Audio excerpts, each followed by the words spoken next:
బుద్ధిగా కూర్చో, శ్రద్ధగా కూర్చో అంటే అవేం కూర్చోవు. వాటికి ఏదో ఒకటి చేస్తూ ఉండాలి. అందుకని ఆయన ఏం చేస్తుంటాడంటే కాసేపు తాండవం చేసి వాటిని ఏమారుస్తుంటాడు. అందుకని లోకాల్ని రక్షించడానికి నన్ను బ్రహ్మ కూర్చోమ్మని ప్రార్థిస్తే వెళ్ళి కూర్చున్నాను పార్వతి. చేతకాని వాణ్ణి కాదు. నేనక్కడ కూర్చోపోతే వీళ్ళు ఏ పుణ్యకార్యం చేయలేరు. నేను కూర్చున్నాను కాబట్టి చేసుకుంటున్నారు. శివనింద చేస్తే సరే అయితే వెళ్ళండిరా అన్నాడు అనుకోండి, వాళ్ళ బతుకు అయిపోయినట్టే. కాబట్టి శివనింద చేయకూడదు, మహాపాపం. అందుకు కూర్చుంటాను, ఒకటో కారణం. రెండో కారణం ఏమిటో తెలుసా?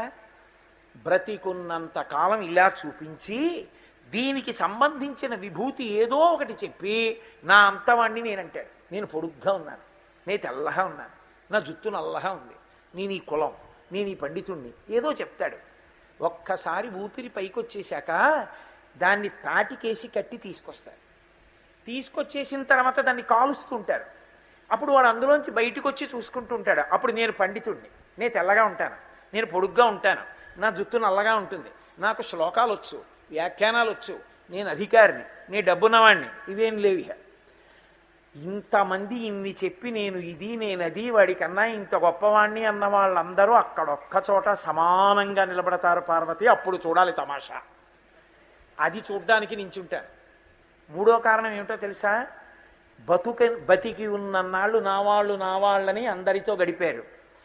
తీసుకెళ్ళి అక్కడ పెట్టేసిన తర్వాత కపాలమోక్షం అయిపోయింది, వెళ్ళిపోమ్మని సంజ్ఞ చేయగానే అందరూ వెళ్ళిపోతారు, ఎవ్వరు ఉండరు. వీడొక్కడే ఉంటాడు. బిక్కు బిక్కు బిక్కు బిక్కుమంటూ ఉంటే తోడన్నవాడు లేక ఏడుస్తుంటే నేనున్నాను లేరా అని చెప్పడానికి నేనున్నాను పార్వతి అక్కడ అన్నాడు. కాబట్టి ఆయన కారణాలు చెప్పి ఇందుకున్నాను పార్వతి. చేతకానివాణ్ణి కాదు, నాకేమీ కాస్త స్థలం ఇచ్చేవాడు లేక కాదు. ఈ సమస్త బ్రహ్మాండములు నేను సృజించాను, బ్రహ్మని సృజించాను, నాకు పెద్ద లెక్క కాదు, కానీ లోకం కోసం ఉన్నానన్నాడు. అంతటి మహానుభావుడు. కాబట్టి ఎక్కడ నేనుంటానో దాన్ని శ్మశానం అంటూ ఉంటారు. అసలు ఇంకొక రహస్యం ఏమిటో తెలుసా అండి? అసలు ఈ లోకమే పెద్ద మహాశ్మశానం. ఎందుకో తెలుసా? నేను ఇప్పుడు మాట్లాడితే ధ్వని తరంగాలకి చచ్చిపోయాయి ప్రాణులు. నేను కాళ్ళు ఇలా కదుపుతుంటే చచ్చిపోయాయి. నేను మళ్ళీ ఇలా చేతులు పెడితే కొన్ని పురుగులు చచ్చిపోతాయి.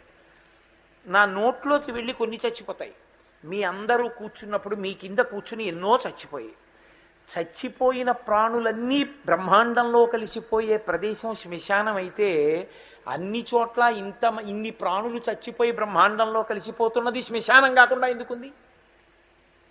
పైగా శరీరం అంటే చిట్ట చివర శ్మశానంలో కలిసింది, కానీ చచ్చిపోయే వాళ్ళందరూ శ్మశానంలో చచ్చిపోవట్లేదుగా. ఇళ్లలోనే చచ్చిపోతున్నారు, హాస్పిటళ్లలోనే చచ్చిపోతున్నారు, సినిమా హాల్లో చచ్చిపో